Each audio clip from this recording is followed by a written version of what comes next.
Bismillahirrahmanirrahim. Assalamualaikum warahmatullahi wabarakatuh. Waalaikumsalam. Sampai berjumpa kembali dengan catatan RSZ. Tamu kita siang ini tentunya adalah tokoh dari dunia peternakan, dan beliau adalah event organizer terbesar saat ini dalam mengelola event-event internasional dalam kegiatan peternakan. Kita panggil saja Bapak Ruri Sarasono. Selamat datang Pak Ruri di Yampi Podcast, yang hari ini tentu kita bicara seputar peternakan kecil, atau disebut juga unggas gitu kah?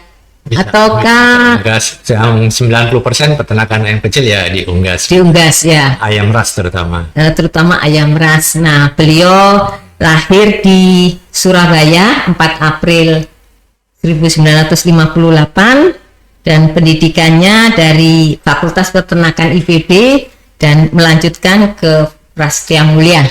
Dan saat ini beliau adalah banyak ini karirnya dari pendiri BMT Al-Munawwarah Pamulang, pendiri BMT Al-Mujahidin Tangsel, dan juga Direktur Utama PT PKM, Direktur Utama PT GPP, dan Managing Direktur PT Sabta Andalus Nusantara, Direktur Utama Rusa Adi Perkasa. Kayaknya ini punya sendiri ya. Namanya sama soalnya. Dan Managing Director Hydra Group Produksi Kesehatan Hewan. Nah, Ruri, berkaitan dengan usaha yang digeluti saat ini, apa sih sebetulnya keunggulan dari peternakan kecil ini? Kalau peternakan kecil kan tentu melibatkan banyak masyarakat. Jadi kalau yang besar-besar tentu usahanya kan besar sekali. Itu menjadi satu kegiatan yang kata orang economic scale-nya harus masuk.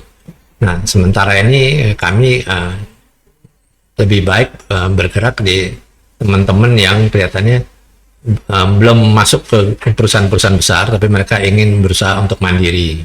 Nah, tentu untuk mandiri ini tentu tidak terlalu mudah, tentu harus bekerja sama. Nah, kami mengajak teman-teman ya, kalau ingin berusaha di peternakan ayam ya, mulailah mencari pasarnya dulu, pelan-pelan dari pasarnya, kemudian baru berusaha di peternakan. Tidak usah terlalu besar, mungkin bisa mulai dari 10 ekor, 20 ekor, dan saya kira dengan 100 ekor maksimal itu sudah lebih besar daripada UMR pendapatannya. Nah, kalau boleh tahu, sejak kapan Ruri ini mulai terobsesi ya untuk khusus mengembangkan ternak kecil ini? Kalau saya sendiri sih tidak pernah usaha di peternakan kecil, langsung dulu sih pernah langsung 30.000 sih jumlahnya. Gede gitu ya? Ya, kayak perusahaan deh. Ya. Tapi sesudah itu kan yang jadi masalah, saya ini kan orang marketing. Jadi kalau orang marketing ini kan bukan orang yang bergerak di bidang produksi. Jadi saya tetap sarankan ke teman-teman, kalau mau beternak ayam, usahakanlah, atau bisnis apapun lah, cobalah cari pasarnya dulu. Jadi untuk sementara kita bisa beli dari orang lain, tapi kita usahakan untuk kita punya pasar sendiri dulu. Nah, yang terjadi kan sekarang begini, teman-teman ini kan senang lihat katakanlah perusahaan-perusahaan itu sukses sekali. Gampang lah menjadi seperti mereka. Bikinlah perusahaan langsung besar-besar. Begitu mereka bikin perusahaan besar, penjualannya kan tidak ada. Penjualannya kemana kan? Artinya tidak antara produksi dan yang terjual itu tidak seimbang ya. Kalau begitu mereka produksi, pasarnya tidak ada. Nah, sedangkan produk ini kan tidak bisa disimpan lama. Produk peternakannya tidak bisa disimpan lama, sehingga mereka dibeli oleh broker lah. Yang terjadi di lapangan kan sekarang seperti ini. Sehingga harganya bisa. Nah, harganya gitu kan. Ya, gitu ya. Sementara kalau Ibu Rosana beli, kan harganya tinggi. Nah, dari pasar ke peternak itu ada banyak sekali rantai tata niaga. Itu yang kadang-kadang teman-teman kan kalau mau beternak, sehingga mereka beternaknya langsung besar, sementara penjualannya tergantung orang lain. Nah, ini yang saya pikir, saya sebagai orang yang lama di peternakan, saya sarankan mulai dari yang kecil, Terus Tapi yang paling penting adalah sesuai kebutuhan pasar kan? pasarnya diciptakan Iya, dulu. iya. Kita punya pasar. Kalau kita sudah punya pasar, tentu ada langganan yang loyal. Iya, kan? iya. Yang Yang cari akan kita lah. kembali lagi gitu ya. Seperti saya di kegiatan event organizer. Iya. Ini kan sudah ada banyak lah orang yang bikin pameran juga kan banyak. Iya, iya. Tapi kenapa cari kami kan? Iya. Ini kan denda Kan loyalitas. ada kepercayaan ya. Kepercayaan. Om Ruri, berkaitan dengan ternak kecil, bagaimana peluang pasar ya, Iya. terutama domestik Iya. dalam bagi peternak dalam mengembangkan usahanya. Kalau usaha di peternakan ini sebetulnya kan luar biasa besar, terutama Iya. di ayam ras. Ya, Ini perputarannya total setahun ini sekitar 700 triliun. Perputaran di ayam Iya. ras ini luar biasa besar. Jadi potensinya tentu Iya. besar di sini. Nah, yang jadi masalah produksi kita ini sudah banyak sekali, baik telur maupun daging ayam. Daging, iya. Ini sudah melimpah. Yang jadi problem besar PR kita bersama adalah konsumsinya yang belum besar. Kita masih kalah dengan negara-negara tetangga di Asia Tenggara saja, kita masih kalah. Masalahnya di mana? Pertama tentu kita harus mendidik masyarakat bahwa mengkonsumsi protein hewani ini ya. jauh lebih baik daripada ngerokok. Iya. Kemudian lebih baik daripada main handphone. Karena pembelian handphone, pulsanya terutama iya, itu iya. dan rokok itu ternyata tinggi. tinggi sekali. Nah, dibandingkan dengan konsumsi protein hewani. Nah, ini mungkin pendidikannya yang perlu diperbaiki lagi. Edukasi ya Om ya. Edukasinya. Nah, untuk ini kami dan teman-teman juga membuat satu kegiatan yang namanya Festival Ayam dan Telur. Ini terakhir kami mengadakannya di Universitas Al-Azhar Indonesia, Iya. tanggal 19 dan 20 Mei, bekerjasama dengan beberapa teman, antara lain juga Ibu Rosana. Kita bicara di sana tentu bagaimana mengkonsumsi ayam yang baik dan bagaimana mengolah ayam yang baik, telur yang baik sehingga layak dikonsumsi. Itu tentu perlu waktu. Ini sudah kami lakukan dari tahun 2011 sampai sekarang. Progresnya ada, tentu ada, karena produksi ayam di Indonesia sekarang luar biasa besar dan kita sekarang tidak perlu lagi import lah. Kalau untuk ayam dan telur saya kira kita sudah jauh lebih cukup. Dalam negeri. Tapi kalau sekali lagi, walaupun ada peningkatan dibandingkan dengan negara tetangga, Masih peningkatan kita tidak sebesar mereka. tidak signifikan. Nah, Tidak tentu kita masih signifikan, perlu ya. kerja keras. Iya, Nah, iya. salah satu dengan cara ini adalah melibatkan masyarakat untuk mereka mau berusaha di bidang ini. Nggak usah besar-besar skalanya. Nah, kalau sudah tersedia di rumah mereka, katakanlah mereka pelihara ayam 100 ekor. Nah, dengan 100 ekor itu kan mereka bisa dapat kira-kira 5 kilo per hari. Dari ayam 100 ekor yang siap telur itu mereka dapat 5 kilo per hari. Dengan adanya telur di dalam rumah, kan mereka Perlu, ya? perlu pasti dimakan. Iya. Kan? Sisanya mereka baru jual. Nah, ini yang membantu meningkatkan konsumsi Perekonomian protein dan hewani. konsumsi, Nah, ya. di lain pihak tentu pendapatan juga bisa Iya. naik. Nah, itu yang kita harapkan. Nggak usah besar-besar lah sekarang, karena dengan adanya MBG sekarang, Iya. dengan adanya SPBG, dapur-dapur yang dibuat oleh pemerintah, tentu kan butuh ini. Butuh telurnya, butuh ayamnya. Nah, kalau masyarakat di sekitarnya punya peternakan ayam, Disuplai dari situ, ya. mulai dari situ saja. Iya, Nah, itu iya. sekarang bagaimana? Jangan belum apa di kepala kita semua mau cari untung dari proyek ini. Nah, mendidik masyarakat itu yang penting. Bagaimana mereka suplai telur, suplai daging ke SPPG itu SPPG, ya. melalui masyarakat itu, biar mereka selain mereka makan yang ada di rumah, tentu pendapatan mereka jadi Pendapatan naik kan. naik, ya. Tidak usah ke kota besar kan. Ya, Nggak usah ya. ada urbanisasi besar-besaran. Betul. Nah, ini dalam prakteknya berkaitan dengan program MBG ini, realisasinya seperti apa Om yang sudah dilakukan oleh teman-teman?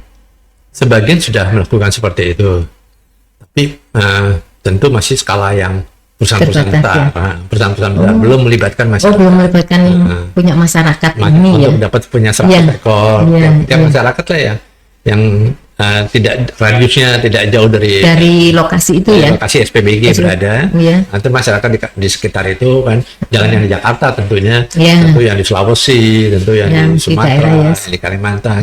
Masyarakat di seputar SPBG itu mulailah diajar untuk Nah ini bisa kan perlu supply. edukasi ke peternak kecil ini sendiri ya, Ya, untuk bisa berperan dalam program pemerintah ini. Tapi ini kan perlu koordinasi ya, Ya, antara dinas, mungkin penyuluh dan Ya. tentunya SPPG itu Ya. sendiri ya. Ya. Ini barangkali ada nggak advice gitu ya, bagaimana kita bisa mengkoordinasikan antara peternak yang memang perlu untuk mengkonsumsi dan meningkatkan perekonomian mereka.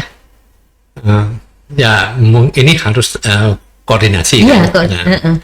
Nah, sementara di lain pihak instansi terkait kan sudah sibuk sekali, programnya pemerintah kan juga banyak sekali. Jadi kita tinggal lihat prioritasnya yang mana sekarang ini. Di lain pihak juga MBG ada makan bergizi gratis harus jalan. Di lain pihak juga telur harus tersedia. Nah, kalau telur sudah masuk atau ayam sudah masuk ke dalam SPBG itu, masa mereka mau diganti sih?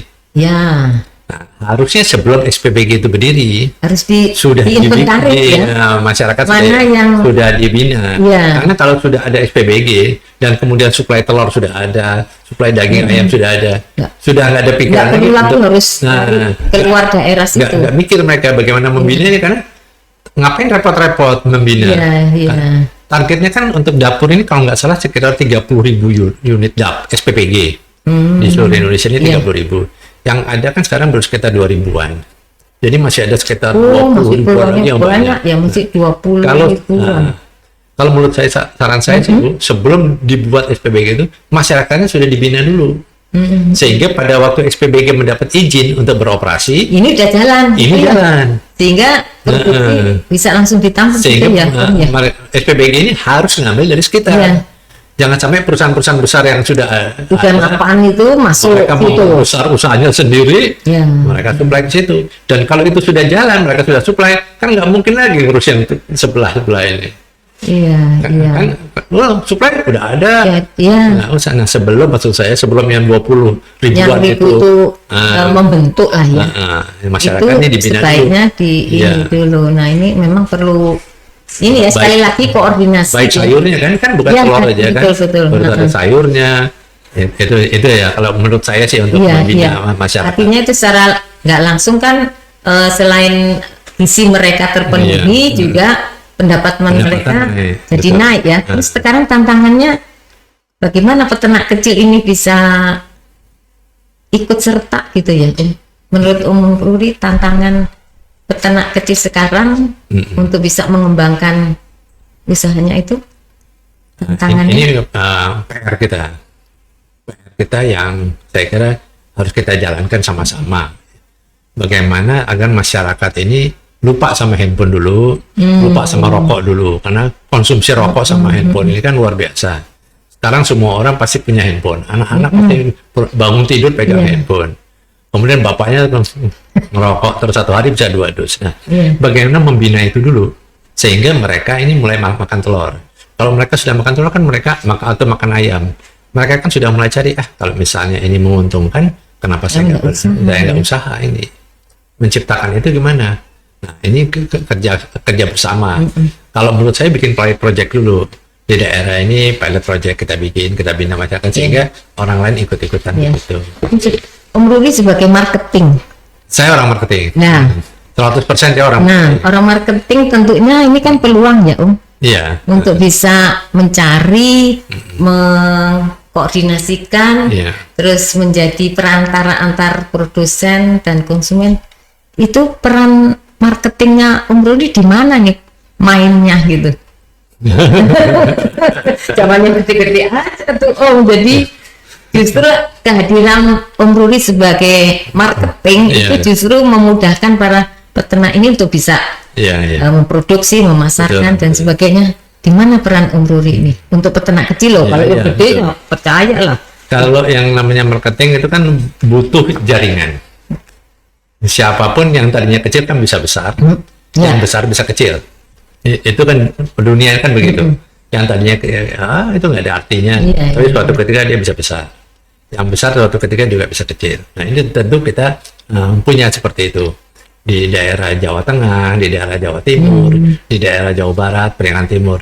Nah, saya sudah bina ini di daerah Jawa Timur, di Blitar.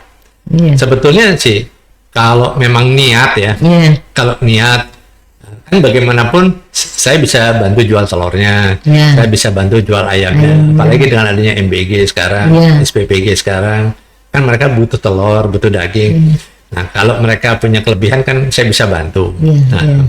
nah, masalahnya sekarang bagaimana soal pembayaran lagi nih. Kalau SPBG itu bayarnya bagus ke peternak, itu lebih bagus. Jadi kita Lancar gitu ya. Nah, kan peternak-peternak kan sekarang larinya ke broker. Ya. Peternak yang jual yang ayamnya 100 ekor, kan nggak bisa jual 5 kilo dia. Dia mau jual 5 kilo sehari kemana? Kalau seminggu kan sudah jadi 35 kilo. 35, Yang dia makan paling cuma satu keluarga sekilo kali ya seminggu masih ya. ada 30 kilo. Iya. Nah, tentu dia harus punya penjualan ke Iya. SPBG. Nah, supaya dia semangat, bagaimana SPBG ini bayarnya Cash and carry gitu. itu dah ya. Jangan konsinyasi gitu ya Om. Jangan maksudnya. kelamaan. Jangan kelamaan. Nah, jadi masyarakatnya mulai percaya di situ. Jadi namanya marketing, kalau dia bayar pada waktu yang ditentukan, yang Jadi tepati gitu. yang sudah dijanjikan bersama. Iya, Kan iya, kalau iya. kita mau jual beli kan ada Ada kesepakatan. kesepakatan. Kalau itu bisa dilaksanakan, masyarakatnya pasti semangat. Nanti. Pengalaman Om Ruri Iya. untuk hal ini terjadi seperti apa? Artinya yang tadi itu sehingga peternak ini artinya memotivasi mereka ya untuk Iya. terus Heeh. memproduksi dan menjual. Ya. Moga-moga dengan adanya SPBG ini, dengan adanya program makan bergizi gratis ini jauh lebih baik. Karena mereka kan patok harga. Kalau kita mau beli telur dari peternak itu ada patokan. Harganya ada segini. daftar itunya ya. Nah, sementara ini misalnya di daerah tertentu 1 kilo telur 23.000. Iya. Walaupun di pasar itu bisa 26.000, tapi bisa jadi 20.000. Kan yang namanya komoditi kan naik Iya. turun. Tapi kalau sudah dipatok gitu kan peternaknya jadi tahu, saya jadi aman. Dan ya, itu continue ya Om ya. Continue. Sehingga Ada kesempatan. nggak khawatir nanti nggak dibeli atau sebagainya Iya, gitu. itu continue. Dengan adanya SPBG ini bagus sebetulnya. Karena harga sudah dikasih tahu jauh-jauh hari. Iya, iya. Ini bulan ini harga telur segini, harga ayam segini, harga sawi segini kan. Iya, Terus iya, ada sayur juga iya, kan. iya. Ada kol segini, itu sudah dipatok harganya. Nah, semoga ini berjalan dengan baik dan pembayarannya pun baik. Itu aja teman-teman sih bilang di lapangan. Kalau perkara modal nggak ini ya, Om? Maksudnya nggak kendala gitu. Kalau modal sih saya kira ya kalau orang mau berusaha tentu harus ada modal ya. Pertama. Saya kira kalau modal mereka nanti bisa jadi cari kur atau bagaimana kan bisa. Nanti di ILDEC ada namanya fintech. Oh gitu ya. Fintech itu beda sama bank. Apa jadi- itu kira-kira bisa di ini kan? Nanti ikut kalau ikut Ya itu tapi secara ini mungkin teman-teman Yampi kan nggak bisa datang semua ke ini. Boleh datang semua, boleh. Jadi apa ini bedanya kur sama fintech? Kalau kur itu kan dari bank. Ya Kalau bank itu dia pasti akan bertanya usahanya. historisnya. Iya skala Historisnya usahanya. seperti apa, keluarga bagaimana segala macam. Nah barulah kalau layak Layak, dikasih. ya. Terus jaminannya apa? Jaminannya, ya. Kalau layak baru. Jadi bukan jaminan saja. Kalau nggak ada historisnya, kurnya nggak keluar. Nah, jadi selain ada historisnya, ada sejarahnya dia selama ini ngapain aja. Terus jaminannya gitu apa? ya. Nah, ada peningkatan nggak? Iya. Pernah nunggak nggak? Iya. Nah, itu yang namanya kerjanya dengan bank. Kalau fintech ini kan financial untuk ke depan. Iya. Financial teknologi. Jadi kalau fintech ini kita tidak bicara masa lalu, kita bicara masa depan. Iya. Nah masa depan mau ngapain nih? Ruri ini mau ngapain nih? Sahabat Yampi mau ngapain ke depannya ini? Nah ini ada katakanlah seperti yang ada di sekarang ini kopi kenangan. Oh kopi ya. Ya. Kopi kenangan itu salah satu fintech juga. Hanya dari situ. Jadi dana-dana dari luar itu ke kopi kenangan. Jadi nggak usah besar kan kopi kenangan dulu kecil, tapi besar. Kenapa cepat besar? Karena ada kelancaran juga ya. Ada beberapa seperti itu. Jadi salah satu contoh Contoh. saja. Terus bagaimana Om Ruri membangun sistem kemitraan yang sehat nih dengan para peternak ini? Wah, Membangun ini sistem. pekerjaan besar. Nah, karena kemitraan ini kan harus saling percaya. Iya. Iya. Pada waktu harga bagus, tidak ada masalah. Semua, karena yang dijual kan komoditi. Iya. Kita kan tahu yang namanya komoditi kan naik turun harganya. Fluktuasi, Kalau ya. sudah ada mereknya kan ya, misalnya saya harus sebut nama perusahaannya. Misalnya katakanlah Kentucky Fried Chicken, McDonald, itu kan harga nggak ada turunnya Iya, cerita iya. kan. Iya. Kalau malah naik terus kan. Iya. Belum pernah lihat kecuali kalau dia kasih oh bulan ini ada diskon. Promo apa? ada promo, itu mulai antre kan. Iya, betul. Kalau komoditi kan naik belat. Iya. Nah, di kemitraan ini pasti sudah dipatok harganya. Iya. Nah, kalau harga tinggi biasanya antara inti sama plasma ini, kalau harga tinggi biasanya Yang langsungnya penjualannya di luar Iya. kontrak. Mereka jual sendiri. Tapi begitu harga jelek di bawah harga kesepakatan bersama, baru lari ke ini perusahaan itu ya. perusahaan. Nah, jadi Iya. memang ini problem sampai sekarang masih problem. Jadi memang harus ada wasitnya. Wasitnya harus siapa itu? Pemerintah. Dalam hal ini kalau di peternakan ya Dirjen. Direktorat Jenderal Peternakan dan Peternakan dan Kesehatan Hewan itu jadi wasit yang bikin kemitraan, dan ini Kemitraannya, tentu betul. perlu di-adjust dalam mungkin 6 bulan sekali, Iya, mungkin iya, setahun iya, sekali. iya. Program kemitraan ini harus ada wasitnya. Iya. Nggak bisa perusahaan sama katakanlah peternak itu plasma sama inti mereka terus buat sendiri gitu ya. harus ada saksinya. iya, Yang betul. katakan saksinya ya pemerintah. Ya, di tengah-tengah itu ada pemerintah. Nanti kalau misalnya peternaknya nakal, bank nggak mau kasih lagi. Kalau perusahaan besarnya kata plasmanya intinya nakal, ya nanti dia dapat Nanti jadi bermasalah gitu ya. masalah sama pemerintah nggak dikasih Iya. izin. Gitu. Iya.